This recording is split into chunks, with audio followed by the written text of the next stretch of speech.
The debate में आपका स्वागत है। आज हम पवित्र परिवार के पर्व से जुड़े बाइबल के कुछ हिस्सों पर बात कर रहे हैं। ये अंश परिवार, सम्मान और ईश्वरीय आदेशों के बारे में है। बिल्कुल। और इन्हें पढ़ते हुए मन में एक सवाल उठता है। हमें अक्सर बताया जाता है कि ईश्वर के दिए हुए नियम हमारी भलाई और खुशी का एक सीधा रास्ता है, पर क्या वाकई ऐसा है, या फिर इन अंशों में इनाम और सजा पर आधारित एक लेन देन वाली व्यवस्था की झलक मिलती है?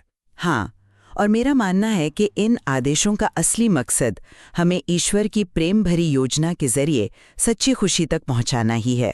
ये कोई बोझ नहीं, बल्कि एक तोहफा है। और मुझे लगता है कि मामला इतना सीधा नहीं है। इन अंशों की भाषा को अगर गौर से देखें तो आज्ञाकारिता के पीछे अक्सर एक हिसाब किताब, एक डर और अधीनता की भावना नजर आती है, जो सिर्फ प्यार और भलाई वाली बात को थोड़ा उलझा देती है। देखिए, इन अंशों का जो मूल संदेश है वो ये है कि ईश्वर के नियम हमारी आज़ादी और खुशी का रास्ता है। ये कोई मनमाने नियम नहीं है। संत पॉल इसे ईश्वर की उदार योजना कहते हैं। बाइबल की पूरी भावना यही है कि ईश्वर ने हमें खुश रहने के लिए बनाया है और किसी चीज़ के लिए नहीं। इन आदेशों को मानना उसी खुशी को पाने का एक तरीका है। जैसे भजन संहिता 127 में बार बार सुखी, सुख और आशीर्वाद जैसे शब्द आते हैं। मैं मानता हूं कि सुख शब्द का इस्तेमाल हुआ है, लेकिन सवाल यह है कि इस सुख का मतलब क्या है।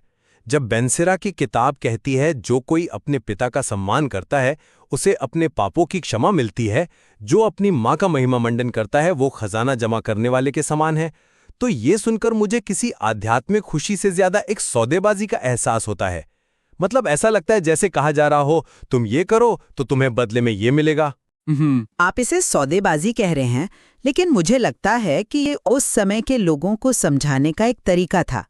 यहाँ सुखी होने का मतलब सिर्फ एक अच्छी भावना नहीं है, बल्कि सही रास्ते पर होना है। बाइबल के एक बहुत बड़े अनुवादक आंद्रे चौराकी कहते हैं कि इसका मतलब है मार्ग पर। तो जब भजन संहिता कहती है सुखी है वो जो प्रभु का भय मानता है, तो ये एक तरह से बधाई है, एक शाबाशी है कि आप सही रास्ते पर हैं, चलते रहिए। ये एक प्रोत्साहन है, सौदा नहीं। पर प्रोत्साहन और सौदे में एक बहुत बारीक लाइन होती है, और यहाँ भाषा पूरी तरह से सौदे वाली है। पापों की माफी, खजाना इकट्ठा करना, ये सब तो फायदे हैं, इनाम है। और बात सिर्फ इनाम तक ही सीमित नहीं थी। अगर आप इन आदेशों को नहीं मानते थे तो सजा भी बहुत कठोर थी। पुराने नियम में साफ साफ लिखा है कि जो कोई अपने माता पिता पर हाथ उठाए या उनका अपमान करे उसे मौत की सजा दी जाएगी।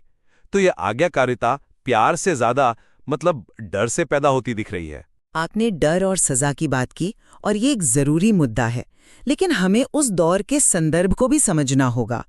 माता पिता का सम्मान करने का आदेश असल में एक बहुत बड़ा नैतिक विकास था। उस समय के वो आदिम विश्वासों में देवताओं को खुश करने के लिए जानवरों या इंसानों की क्रूर बलि दी जाती थी।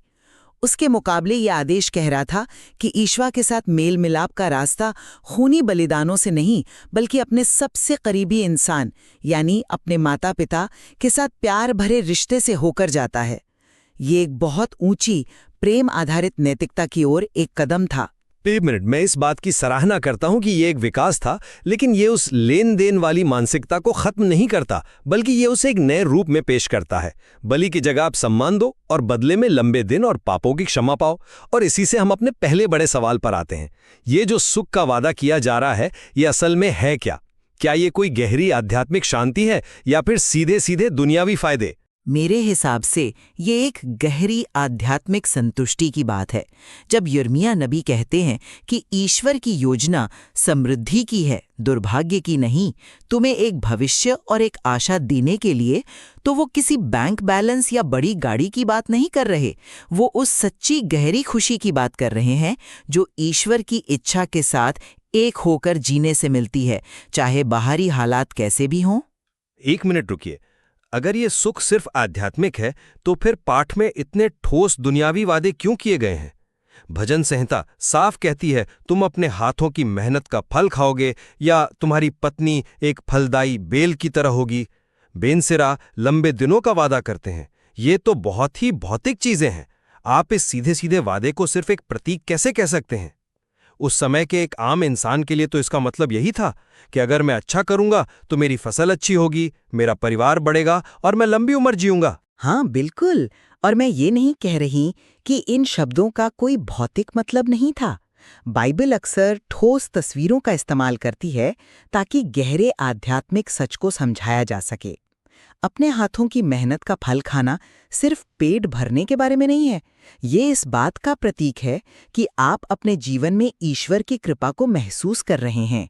ये उस बड़ी योजना का हिस्सा है जो ईश्वर ने हमारे लिए बनाई है। ये भौतिक आशीर्वाद उस गहरी आध्यात्मिक सच्चाई के बाहरी संकेत हैं। पर यही तो समस्या है। टिप्पणी खुद इस विरोधाभास को मानती है। वो कहती है, हम देखते हैं कि लोग अच्छा करते हैं और उन्हें केवल दुर्भाग्य ही मिलता है। अगर सुख सिर्फ आध्यात्मिक होता तो ये कोई विरोधाभास ही नहीं होता। आप कह सकते थे कि भले ही वो दुखी हैं पर आध्यात्मिक रूप से सुखी हैं। लेकिन ये विरोधाभास इसलिए उठता है क्योंकि लोगों से एक भौतिक सुख का वादा किया गया था जो हमेशा पूरा नहीं होता था। इससे तो यही लगता है कि ये एक इनाम की व्यवस्था थी जो अक्सर फेल हो जाती थी। मैं इसे फेल होना नहीं कहूंगी, मैं कहूंगी कि ये विश्वास की जटिलता को दिखाता है। बाइबल में अय्यूब की कहानी भी तो है, जो एक नेक इंसान था, फिर भी उस पर मुसीबतों का पहाड़ टूट पड़ा। सच्चा सुख बाहरी परिस्थितियों पर निर्भर नहीं करता, बल्कि ईश्वर के साथ आपके रिश्ते पर करता है। अय्यूब ने सब कुछ खो दिया, लेकिन ईश्वर पर उसका विश्वास नहीं टूटा। यही असली सुख है। भौतिक चीजें तो आती जाती रहती हैं। तो आप ये कह रही हैं कि वादा तो भौतिक सुख का किया गया, लेकिन जब वो पूरा नहीं हुआ तो उसे आध्यात्मिक सुख बताकर समझाया गया। ये तो लक्ष्य को ही बदल देने जैसा लगता है। और अगर हम मान भी लें कि ये इनाम भौतिक थे, तो ये हमें सीधे हमारे दूसरे मुद्दे पर ले आता है। आज्ञाकारिता के पीछे की असली वजह क्या थी? क्या ये ईश्वर के लिए शुद्ध प्रेम था या फिर उन इनामों को पाने का हिसाब किताब? बिल्कुल, यह एक जरूरी सवाल है और मेरा जवाब साफ है, यह प्रेम ही है। टिप्पणी में एक बहुत ही महत्वपूर्ण बात कही गई है। ईश्वर के साथ गणना का कोई सवाल ही नहीं है, क्योंकि उसके साथ सब कुछ कृपा है, यानी मुफ्त है। हो सकता है कि बेन सिरा ने उस समय की भाषा का इस्तेमाल किया हो जिसे लोग समझ सकें, लेकिन गहरा संदेश यही है कि माता पिता का सम्मान करना हमारे अपने भले के लिए है। ये हमें ईश्वर के करीब लाता है, क्योंकि हमारे माता पिता हमारे सबसे करीबी पड़ोसी हैं और अपने पड़ोसी से प्रेम करने का आदेश ही तो सभी आदेशों का सार है। मैं समझता हूं कि आप एक गहरी मंशा देख रही हैं, लेकिन मैं पाठ के शब्दों से कैसे मुंह मोड़ लूं? पाठ में कृपा या मुफ्त जैसे शब्द नहीं हैं। वहां तो पापों की क्षमा और खजाना जैसे शब्द हैं, जो सीधे सीधे फायदे की भाषा है। यह एक ऐसी व्याख्या लगती है जो पाठ पर बाहर से थोपी जा रही है, न कि उससे निकल रही है। अगर ईश्वर ये कहना चाहते थे कि ये सब मुफ्त है, तो उन्होंने सौदे वाली भाषा का इस्तेमाल ही क्यों किया? क्योंकि भाषा हमेशा संस्कृति से जुड़ी होती है। उस समय लेन देन और सौदेबाजी की भाषा आम थी। ईश्वर लोगों से उसी भाषा में बात करते हैं जिसे वे समझ सकते हैं, लेकिन संदेश भाषा से कहीं ज्यादा गहरा है।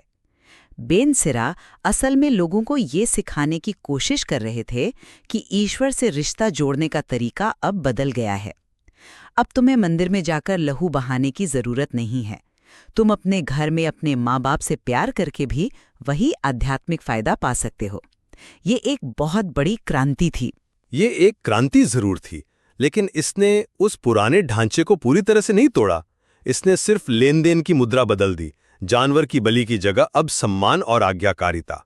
और ये मुझे हमारे तीसरे और शायद सबसे उलझे हुए मुद्दे पर लाता है। प्रभु का भय और अधीनता जैसे शब्दों का क्या मतलब है? भजन संहिता कहती है कि जो प्रभु का भय मानता है वो सुखी है। आज आप और हम शायद इसका कोई सुंदर सा मतलब निकाल लें, लेकिन भय तो भय होता है। लेकिन बाइबल के संदर्भ में इसका मतलब वो नहीं है जो हम आज समझते हैं। प्रभु का भय का मतलब आतंक या डर से कांपना नहीं है। इसका मतलब है एक पुत्रवत दृष्टिकोण, यानी वो विस्मय, वो सम्मान और वो गहरी भावना जो एक बच्चा अपने शक्तिशाली और प्यार करने वाले पिता के लिए महसूस करता है। टिप्पणी इसे बहुत खूबसूरती से कहती है। यह भय का नहीं बल्कि भावना का रोमांच है। यह ईश्वर की महानता को देखकर हैरान होने और उनकी कोमलता को महसूस करने का मिला जुला भाव है।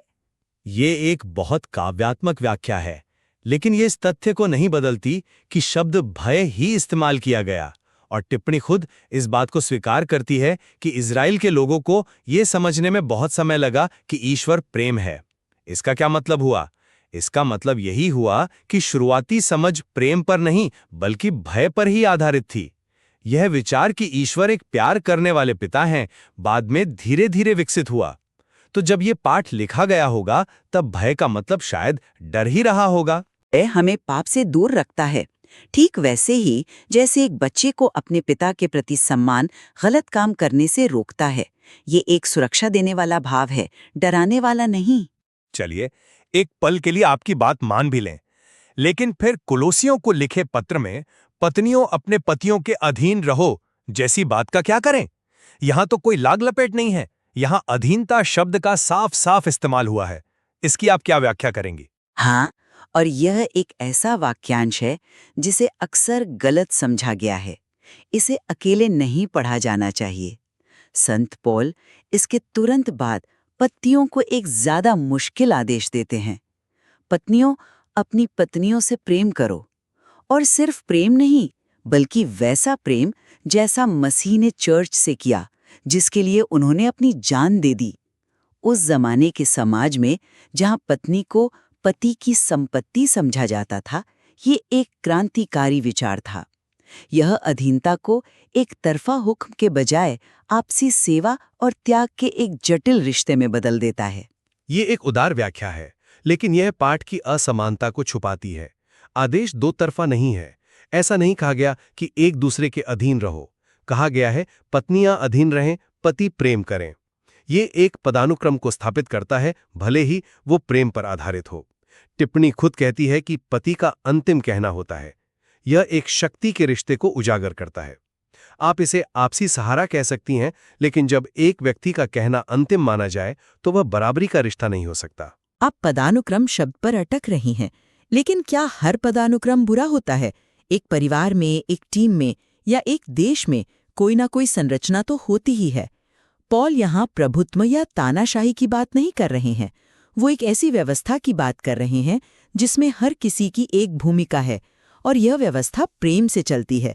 जब पति को अपनी पत्नी के लिए जान तक देने के लिए कहा जा रहा है, तो ये कोई जुल्म करने का लाइसेंस नहीं है, ये तो सेवा की सबसे बड़ी जिम्मेदारी है। लेकिन इतिहास गवाह है कि इसी तरह के व्याख्याओं का इस्तेमाल औरतों पर जुल्म करने और उन्हें दबाने के लिए सदियों से किया गया है। अधीन शब्द का चुनाव आकस्मिक नहीं है। यह एक ऐसी संरचना का वर्णन करता है जो समतावादी नहीं है। यह कहना कि यह केवल आपसी समर्थन है, मुझे लगता है कि यह मूल पाठ के अर्थ को नरम करना है ताकि वह आज के समय में ज्यादा स्वीकार्य लगे। सच्चाई यह है कि यह पाठ एक ऐसी दुनिया से आता है जहां भय, हिसाब किताब और पदानुक्रम सामाजिक और धार्मिक जीवन का हिस्सा थे। अंत में मुझे लगता है कि भले ही इन अंशों की कुछ भाषा आज के समय में हमें कठोर या लेन देन वाली लग सकती है, लेकिन हमें बाइबल की पूरी कहानी की दिशा देखनी चाहिए, और वो दिशा हमेशा डर से प्यार की ओर, नियम से कृपा की ओर और बलिदान से रिश्ते की ओर जाती है। ये नियम हमें अराजकता से बचाते हैं और एक ऐसी संरचना देते हैं जिसके भीतर हम फल फूल सकते हैं, ठीक वैसे ही जैसे एक परिवार की प्यार भरी संरचना बच्चों को सुरक्षा और विकास का मौका देती है। और मैं कहूंगा कि इन अंशों का एक नजदीकी अध्ययन एक ऐसे तनाव को उजागर करता है जिसे हम नजरअंदाज नहीं कर सकते। हिसाब किताब, इनाम, सजा, डर और अधीनता की भाषा प्रेम और परोपकार की भाषा के साथ साथ मौजूद है। इस जटिलता को मिटा देने का मतलब इन अंशों को बहुत ज्यादा सरल बनाना और उनके गहरे अर्थ को कम करना होगा। ये अंश एक आध्यात्मिक यात्रा को दिखाते हैं जिसमें इंसान धीरे धीरे और अक्सर ठोकरें खाकर डर से प्यार की ओर और सौदेबाजी से कृपा की ओर बढ़ने की कोशिश कर रहा है। बिल्कुल, और शायद यही वो बात है जिस पर हम दोनों सहमत हो सकते हैं। इन पवित्र लेखों की गहराई और जटिलता को समझने के लिए दोनों नजरियों पर विचार करना जरूरी है। ये अंश हमें दिखाते हैं कि इंसान और परमात्मा के बीच के रिश्ते की समझ हमेशा से विकसित होती रही है, और इस सामग्री में और भी बहुत कुछ है जिसे खोजा जा सकता है।